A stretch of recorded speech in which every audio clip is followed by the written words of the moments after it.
ladies and gentlemen, this is the Eradicator, and today we are playing a slightly different game than we usually do. Today we are playing Transport Fever. We're not gonna eradicate anybody, no NPC, no player. This is actually one of my favorite genres. Simulation, city building, simulation, management. I really like doing that, and the reason we talk about Transport Fever is because the game was released about a year and a half ago, and the devs are still working on the game, and they released a much anticipated game. This is the performance update, and as you can see, I'm running on a pretty large map. It's not the huge map, but actually for the width it is actually huge, but for the length it is actually medium. That's what it is. So it's not a square, it's more like a rectangle, but still pretty big. Some of the biggest, that's actually my biggest city here, with about 2,600 inhabitants. It's not a lot, but I still have a lot of different lines, especially a lot of boats. This is actually the core of my economy, these boats. And a lot of trains, lots of buses. So I really have, there's a lot going on here. And before, see, that's the regular speed right here. Before, this is how I had to run the game. And I would run the game pretty decently, but if I wanted to accelerate the speed, it wouldn't work so well, it would freeze. Now, this is the fastest speed. As you can see, it's still lagging a little bit. It's not perfect. Oh. But it's still much better than what it used to be. And if I go to medium, this is medium speed, still, it was still stuttering and I could still get nothing out of it, and now it's working quite well. So that's how well these guys have worked on the game. Now let's see if I can take a first-person view of one of my train lines. This is the line number 1 of the metro I've built in my main city. And this is in medium speed. And it's working quite well. Yeah, I know there's nobody here, not yet. That's because part of that game is one of the things that you have to do in that game is you really have to plan well in advance if you want to do anything. So I designed this metro line well many years ahead. This is like 1950 something, and I hope that the city will be twice bigger by the year 2000 at least. So here we are. We're entering the core of the city, and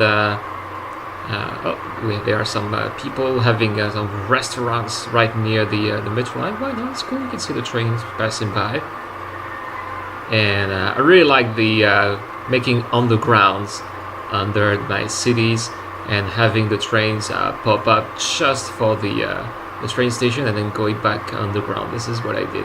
And again, before the patch was out, I could not have even done this even in regular speed. At regular speed, it would not have frozen or be broken, but it would have been terribly slow. This is really looking good. So I think the devs have really done a good job. Here we are. This is the core of the city. I've put these nice panels. This is not a mod. These are default assets. And here we are now, right in the center of the city. No problem. Everything's working just fine. So that's really cool. Is the train gaining or losing money? Let's see. We're losing money, but gradually we're gonna make some money, so that's good. Let's see how the planes work. So this guy is going to land. See the landing right here. The reason why I put my airports on the edge of the map is because later there's going to be the Concorde available, and there's an achievement if you go over 1,000 kilometers per hour. So the only way you can do that is by putting your airfields at the edge of the map, which is what I did right here. Again, this is at medium speed and working quite well. So it's much better. Of course, it wouldn't be that good at high speed. Let's see if I can do it with this way right here. Select you. There we go. High speed. Let's see how we're doing at high speed. It's not bad. It's stuttering a little bit, but it's not bad at all. Let's go at medium speed.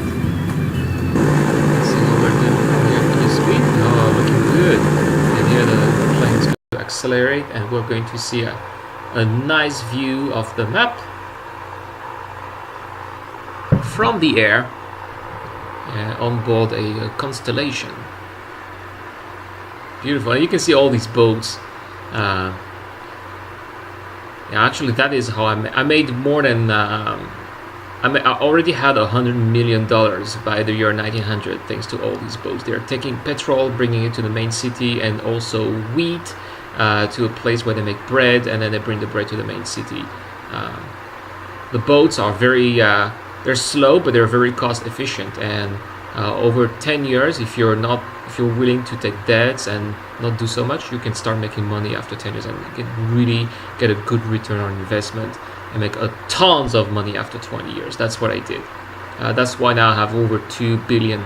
I'm not really worrying. As long as I have the boats running, I'm not gonna be out of money or go bankrupt. And here we are. We're going to land on the other side of the map. These cities here are not very well developed, but I'm going to work on that in the future. I don't think I'm gonna make a lot of videos because they can be quite boring. This is gonna be it. Thank you guys for watching. I hope that you were convinced by how well the game has been optimized. Again, this is not running on a very high-end computer. I have a 970 GTX graphic card and 60 gigabytes of RAM, and this works on an Intel CPU is i7 5700, so it's computer's 3 years old, and that's how it works. So I hope you enjoy the game. Thank you so much for watching. I'll catch you guys next time.